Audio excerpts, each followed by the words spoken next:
Welcome back friends. तो आज हम एक नया टॉपिक स्टार्ट करने वाले हैं, that is environment, ecology and biodiversity. बारहा आप सुनते रहते हो, सिलेबस के अंदर ये हर जगह पर मेंशन होता है, इन्वायरमेंट, इकोलॉजी एंड बायोडाइवर्सिटी। लेकिन यहाँ पर बात ये है कि आपको कौन से किस्म की इन्वायरमेंट पढ़नी है। एक तो इन्वायरमेंट जैसे 12th क्लास में आपने पढ़ी होगी, इन्वायरमेंटल स्टडीज़, क्या उस तरह के क्वेश्चंस जेके एसएससी पूछता है या फिर कुछ और तरह की है, ये सारी चीज़ें हम यहाँ पर डिस्कस करेंगे। तो आइए सबसे पहले आपको मैं बता देता हूँ कि किस तरह की चीज़ें आपको इस टॉपिक के अंदर पढ़नी है। एक बहुत वास्ट सब्जेक्ट है ये इन्वायरमेंट, इकोलॉजी एंड बायोडाइवर्सिटी। तो लेकिन सिलेबस में आपको एक पॉइंट पे मेंशन किया है, तो लेकिन अगर हम इसको डिटेल से देखें तो आप ये देख सकते हो कि इस तरह के टॉपिक्स जो हैं एग्ज़ाम में पूछे जाते हैं इन टॉपिक्स से। तो आपको बता दें, जो जनरल इन्वायरमेंट है वो आपके यहाँ पर कवर हो जाएगी इकोलॉजी के अंदर, ठीक है। लास्ट पॉइंट नंबर 5 देखें आप, इकोलॉजी के अंदर आपकी सारी, जैसे कि आप अपना इकोसिस्टम, उसके types, ecological succession, pyramid, food chain, food web, हम biodiversity hotspots, red data book, biodiversity conservation, ये सारी चीज़ें आपको इकोसिस्टम के अंदर पढ़ने को मिलेंगी। लेकिन इसके अलावा देखें अगर तो क्वेश्चंस किस तरह के पूछे जा सकते हैं, हम आपको बता दें यहाँ पर इन्वायरमेंट कन्वेंशंस पे क्वेश्चंस पूछे जाते हैं। तो डिफरेंट, जैसे क्योटो प्रोटोकॉल हो गया, इस तरह से वीना कन्वेंशन हो गया। तो इस तरह से कन्वेंशंस और प्रोटोकॉल जो है इन्वायरमेंट के प्रोटेक्शन के लिए बने हैं, तो वो आपको क्वेश्चंस पूछे जा सकते हैं। मैं आज आपको एक जनरल व्यू बताऊँगा कि किस तरह से आप इन्वायरमेंट इकोलॉजी को पढ़ोगे। तो उसके बाद अगर हम बात करें तो जियो टैग का जो एक टॉपिक है, ये भी इम्पॉर्टेंट रहता है इन्वायरमेंटल स्टडीज़ के रिलेटेड अंदर हम देखें तो जियो टैग का एक टॉपिक, आप इसको भी कवर आउट करें। और स्पेशली जम्मू एंड कश्मीर के कौन कौन से प्रोडक्ट्स हैं जिनको जियो टैग मिला है और रिसेंटली क्या है, सारी चीज़ें। इसके हम बात करें रामसर कन्वेंशन, जो वेटलैंड्स पे है, रामसर कन्वेंशन, जहाँ रामसर साइट्स की बात करें या वेटलैंड साइट्स की बात करें, और ये भी एक बहुत बड़ा इंपॉर्टेंट टॉपिक रहता है इन्वायरमेंट के अंदर। तो इससे भी क्वेश्चंस देखने को मिल सकते हैं आपको।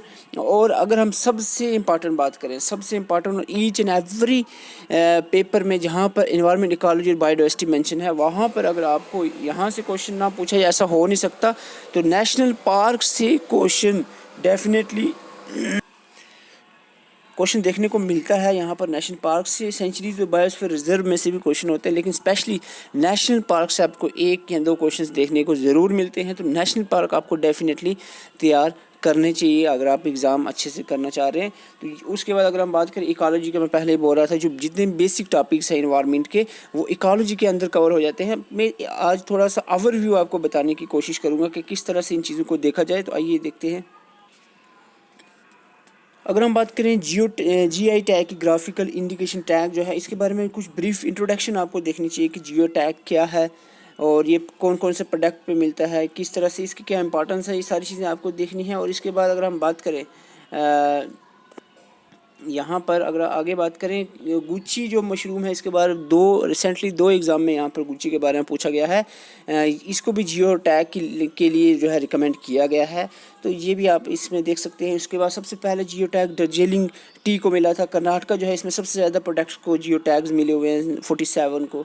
स्लोगन क्या है इसका, invaluable treasury of incredible India. तो इस तरह की चीज़ें आपको देखनी है सारी जियो टैग के रिलेटेड। और जम्मू एंड कश्मीर में किन किन प्रोडक्ट्स को जियो टैग मिला है, साफ़रान सबको पता है, 9th नंबर पे लिखा हुआ है, क्योंकि सबको पता है इसलिए मैंने लास्ट पे लिखा है। याद आपको चीज़ें रखनी है, वो है आपके हैंडीक्राफ्ट के बहुत सारे प्रोडक्ट्स हैं, जैसे कि कश्मीर पेपर मेश है, कश्मीर वॉलनट, वुड कर्विंग, ख़त्म बंद, उसके बाद कानी शॉल्स, कश्मीर पश्मीना, कश्मीर सोजानी क्राफ्ट, बासमती। तो बहुत सारे और भी स्टेट ने बासमती पे GI टैग लिया है, एंड कश्मीरी हैंड नटेड कारपेट। तो ये जो चीज़ें हैं, ये प्रोडक्ट्स हैं जिन पे अपना जम्मू एंड कश्मीर को जियो टैग मिला है इन प्रोडक्ट्स पे। तो ये आपने याद रखना, 9 प्रोडक्ट्स हैं यहाँ पर, ठीक है। अभी रिसेंटली जो है 10 हो जाएंगे जब गुची को भी टैग मिल जाएगा, इसको रिकमेंड किया हुआ है। तो ये चीज़ें आपने इस तरह से याद रखनी है। ओके, तो ये था जियो टैग। इसके अलावा अगर हम बात करें और भी, आप इसके बारे में पढ़ सकते हैं कि कौन कौन से इंपॉर्टेंट जियो टैग, जैसे तमिलनाडु में दार्जिलिंग टी जो है, सबसे पहले जियो टैग इसी को मिला था, दार्जिलिंग टी को। इसके बाद वाइट टी, ये सारे प्रोडक्ट्स आप इस तरह से देख सकते हैं। आगे हम बात करें इन्वायरमेंटल कन्वेंशंस की। आप कहोगे ये क्या बोल रहा हूँ मैं, एक्चुअल में आपको बताने की कोशिश कर रहा हूँ कि आपको इन्वायरमेंट, इकोलॉजी और बायोडाइवर्सिटी के टॉपिक से क्या इंपॉर्टेंट चीज़ें हैं जो पढ़नी चाहिए। ठीक है, मैं बार बार आपको कहता हूँ, कोई भी यूट्यूबर आपको तैयारी नहीं करवा सकता, ये काम आपने खुद करना है। ठीक है, हम आपको सिर्फ गाइड करते हैं कि भाई आपने ये चीज़ें पढ़नी है, आपको पढ़ना है, हम अपनी तरफ से कोशिश कर रहे हैं, लेकिन काम आपने ही करना है। तो आपको बता दूं, इस तरह से जैसे रामसर कन्वेंशन जो वेटलैंड पे है, उसके बारे में आपने देखना कब आया, किस तरह से क्या क्या चीज़ें हैं। और ख़ास करके मैं यहाँ 2 पॉइंट्स मुझे नज़र आ गए, मैं आपको बोल देता हूँ। ये बहुत इम्पॉर्टेंट है, ये किलीडो नेशनल पार्क जो राजस्थान में है, और उसके बाद लोकतक लेक जो मणिपुर में है, क्योंकि ये मॉन्ट्रिक्स रिकॉर्ड में आई है। मॉन्ट्रिक्स रिकॉर्ड वो रामसर साइट्स हैं जो इंडिया की जो इंटरनेशनल इम्पॉर्टेंस है, जिनका इंटरनेशनली जिनकी इम्पॉर्टेंस है। तो ये 2 इसमें इंडिया की साइट्स रहते हैं, ऐसी हैं रामसर साइट्स जो इंटरनेशनल इम्पॉर्टेंस में है। और चिल्का लेक को भी इस लिस्ट में रखा था, लेकिन बाद में रिमूव कर दिया था। तो ये चीज़ें आपने देखना है। कब 2 फरवरी 1971 से ये स्टार्ट हुआ था रामसर कन्वेंशन ऑन वेटलैंड्स, जिसको हम कन्वेंशन ऑन वेटलैंड्स भी कहते हैं। इसके बाद वीना कन्वेंशन किसके ऊपर है, इस तरह की चीज़ें भी आप याद रख सकते हैं कि वीना कन्वेंशन जो है वो प्रोटेक्शन ऑफ ओजोन लेयर के रिलेटेड है। It's related to the protection of ozone layer, ये 1988 में आया था ये। तो ये चीज़ें आपने देखनी है। और इसके बाद हम बात करें, यहीं पर लिखा हुआ है कि मॉन्ट्रियल प्रोटोकॉल के बारे में हम आगे भी देखेंगे क्या डिफरेंस है इसमें। यहीं पर आप देख लेते हैं, it is act international effort to protect the ozone layer. ये जो है protection of ozone layer, international जो है लेवल पे ओजोन लेयर को कैसे प्रोटेक्ट किया जाए, इसके लिए जो प्रोटोकॉल जो कन्वेंशन बनाएगी उसको हम वीना कन्वेंशन कहते हैं। These are laid out in the accompanying Montreal protocol भी इसके साथ दोनों मिल के ओजोन लेयर का प्रोटेक्शन का काम करें। एक्चुअली में डिफरेंस ये है कि मॉन्ट्रियल प्रोटोकॉल है, इसका काम क्या है, इसका काम है protect the ozone layer by production by phasing out the production of numerous ozone depleting substances, ODS. यानी देखो, वीना कन्वेंशन का काम था प्रोटेक्शन करनी ओजोन लेयर की, लेकिन मॉन्ट्रियल प्रोटोकॉल आया जो 1989 में, इसका काम ये था कि किस तरह से ओजोन डिप्लीटिंग सब्सटेंसेस जो हैं, जैसे कि क्लोरोफ्लोरोकार्बन वगैरह हो गया, उनको किस तरह से रोका जाए। तो इस पे ये मॉन्ट्रियल प्रोटोकॉल आया है। तो ये भी चीज़ें आपने याद रखनी। उसके मॉन्ट्रियल प्रोटोकॉल के बाद इसी की जो अमेंडमेंट हुई 2016 में, और ये अमेंडमेंट के बाद एक प्रोजेक्ट आया दैट इज़ किगाली एग्रीमेंट।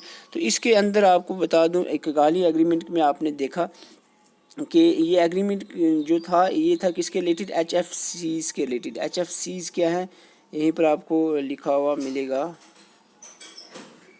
तो ये यहीं पर इसका पॉइंट क्लियर हो रहा है कि ये रिड्यूस करने के लिए किसकी प्रोटेक्शन के, हाइड्रोफ्लोरोकार्बन्स की प्रोटेक्शन को रिड्यूस करने के लिए किगाली यानी उसी जो मॉन्ट्रियल प्रोटोकॉल था उसमें अमेंडमेंट लाएगी।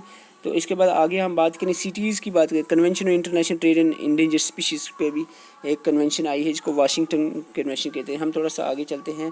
तो इसके बाद और भी कुछ प्रोजेक्ट्स हैं, तो ये प्रोजेक्ट्स आपने देखने हैं। लेकिन इसके अलावा अगर हम बात करें तो इस तरह के प्रोजेक्ट्स भी आपने याद रखने हैं, जैसे कि टाइगर प्रोजेक्ट कब आया 1973 में, ऑपरेशन क्रोकोडाइल जो है 1975 में आया, प्रोजेक्ट राइनोसिरास 1987 में आया, प्रोजेक्ट एलिफेंट जो है 1988 में। प्रोजेक्ट किस लिए आते थे, इनकी कंजर्वेशन के लिए, इनको कैसे बचाया जाए। और प्रोजेक्ट स्नो लियोपर्ड जो 2009 में आया, ये जम्मू कश्मीर के लिए इंपॉर्टेंट है। तो ये प्रोजेक्ट्स आते रहे, लेकिन यहाँ पर बात इंपॉर्टेंट है कि आपको नेशनल पार्क्स का पूछा जाता है, और यहाँ पर it is very difficult to कि इंपॉर्टेंट कौन सी नेशनल पार्क्स हैं, आपको ये चीज़ पॉइंट आउट करना बहुत मुश्किल है। तो इसलिए मैं आपको रिक्वेस्ट करता हूँ कि एक बार नेशनल पार्क्स की जो पूरी लिस्ट है उसको एक बार एटलीस्ट रीड आउट कर लें, ताकि आपकी दिमाग में घूमती रहे नेशनल पार्क्स। तो अगर उसके बाद आप चाहें तो कुछ इंपॉर्टेंट जो है वो याद रख सकते हैं। तो यहाँ पर नेशनल पार्क्स हैं, बहुत सारी इंपॉर्टेंट नेशनल पार्क्स हैं, जैसे असम में मनहास, नमेरी, औरंग, वाल्मीकि, बिहार की वाल्मीकि हो गया। इस तरह की बहुत सारी इंपॉर्टेंट नेशनल पार्क्स हैं जो आपने याद रखनी चाहिए। जम्मू कश्मीर में डचिगाम, हेमिस, किश्तवाड़, सलीम अली, तो ये नेशनल पार्क जम्मू कश्मीर के। और इसके अलावा हम बात करें केरला में, जैसे कि पेरियार और साइलेंट वैली बहुत इंपॉर्टेंट है केरला की। तो इस तरह से नेशनल पार्क्स को आपने याद रखना है। This is also one of the most important topic of environment, ecology and biodiversity. तो इन्वायरमेंट को आपने याद रखना है, ठीक है, ये इंपॉर्टेंट रहेगा। तो इसके बाद हम बात करें जीआई टैग, आपको मैं बता रहा था जीआई टैग के बारे में आपने देखना है। ठीक है। इसके बाद अगर हम बात करें रामसर साइट्स के बारे में, आपको बोल रहा था कि इसके बारे में आपको पता होना चाहिए कि क्या क्या इसके बारे में इंफॉर्मेशन इम्पॉर्टेंट है। और इसके बाद अगर हम देखें कुछ इंपॉर्टेंट पॉइंट्स रामसर साइट्स की, और कुछ इंपॉर्टेंट रामसर साइट्स को भी आपने याद रखना है, या इसके रिलेटेड कुछ इंपॉर्टेंट क्वेश्चंस आप याद रख सकते हो। तो ये था जनरली जो आपको मैं बता रहा था। अब अगर हम बात करें इकोलॉजी की, तो इकोलॉजी में आप देख सकते हो इकोसिस्टम क्या है, इसकी टाइप्स आपको याद रखनी चाहिए। इकोसिस्टम की डेफिनेशन टेंसले ने 1935 में दिया था इकोसिस्टम, और इसकी डेफिनेशन के बाद abiotic and biotic components of ecosystem आपने देखने हैं, तो इसके बारे में आपको इन्फॉर्मेशन होनी चाहिए। यहाँ पर एबायोटिक कंपोनेंट, जो एबायोटिक नॉन लिविंग कंपोनेंट्स हैं, किस तरह से बायोटिक लिविंग्स को अफेक्ट करते हैं, ये टेम्परेचर, लाइट, विंड, वाटर वगैरह। और इसके बाद बायोटिक कंपोनेंट्स है हमारा पूरा इकोलॉजी का जो ब्रांच शुरू हो जाती है, यानी यहीं से आपको समझना है। अगर तो पहले बायोटिक समझोगे तभी आपको food chain, food ecological succession वगैरह समझ आएगी। तो बायोटिक कंपोनेंट जो लिविंग कंपोनेंट है वो 3 है, प्रोड्यूसर, कंज्यूमर और डिकम्पोजर, और इनकी डेफिनेशंस आपने देखनी है। और डिकम्पोजर के बाद आगे चले ओजोन लेयर डिप्लेशन के बारे में आपको पता होना चाहिए। ओजोन लेयर क्या है, स्ट्रेटोस्फेयर में होती है, अप्रॉक्सीमेटली 15 से 25 किलोमीटर के बीच में स्ट्रेटोस्फेयर में पाई जाती है। ओजोन O3 यानी ये 3 ऑक्सीजन एटम से मिलकर बनती है, या फिर हम कह सकते हैं एक मॉलिक्यूलर ऑक्सीजन से एटमिक ऑक्सीजन मिलकर बनता है। डॉब्सन यूनिट से इसको मेजर किया जाता है। ओजोन लेयर डिप्लीशन के बारे में बताना है। फर्मन ने कहा कि अंटार्कटिका के ऊपर ओजोन होल हो गया है। ओजोन होल का मतलब क्या है, थिन हो गई है ओजोन लेयर। और कौन करता है, क्लोरोफ्लोरोकार्बन की वजह से हो गया। क्लोरोफ्लोरोकार्बन कहाँ से रिलीज़ होता है, refrigerator, air condition, car seats और फर्नीचर्स के बर्निंग से। तो ये चीज़ें आपने ओजोन लेयर के रिलेटेड याद रखनी है। इसकी प्रोटेक्शन के लिए आपको अभी मैं बता रहा था पहले, जो वीना कन्वेंशन जो इसकी प्रोटेक्शन के लिए लाया गया था, और इसके मॉन्ट्रियल प्रोटोकॉल जो ओजोन लेयर जो लेयर डिप्लीशन कर रही हैं गैसेस जैसे क्लोरोफ्लोरोकार्बन्स की प्रोडक्शन को स्टॉप करने, रिड्यूस करने के लिए मॉन्ट्रियल प्रोटोकॉल लाया गया था। इसके बाद ग्रीन हाउस इफेक्ट क्या है, ग्रीन हाउस गैसेस के बारे में इंफॉर्मेशन आपको होनी चाहिए। और बायोडाइवर्सिटी कंजर्वेशन जो मैं आपको बता रहा था, इन सिटू एक्स सिटू, इन सिटू में नेशनल पार्क्स, इसकी थोड़ी डेफिनेशन वगैरह, बायोस्फीयर रिजर्व्स क्या होते हैं, सेंचुरीज़ के बारे में, एक्स सिटू कंजर्वेशन। और इसके बाद बायोस्फीयर हॉट स्पॉट्स की बात करें, बायोडाइवर्सिटी हॉट स्पॉट की जो लेटेस्ट इन्फॉर्मेशन है वो आपके पास होनी चाहिए। इंडिया में जो बायोडाइवर्सिटी हॉट स्पॉट 3 या 4 हैं वो आपको पता होने चाहिए। आगे हम बात करें रेड डाटा बुक के बारे में, थोड़ी सी इन्फॉर्मेशन आपको एटलीस्ट होनी चाहिए। Ecological succession pyramid, ecological pyramid और specially food chain, food web के बारे में भी इन्फॉर्मेशन होनी चाहिए। तो दीज आर द टॉपिक्स जो आपको इन्वायरमेंट इकोलॉजी में एंड बायोडाइवर्सिटी में पढ़ने हैं, ठीक है।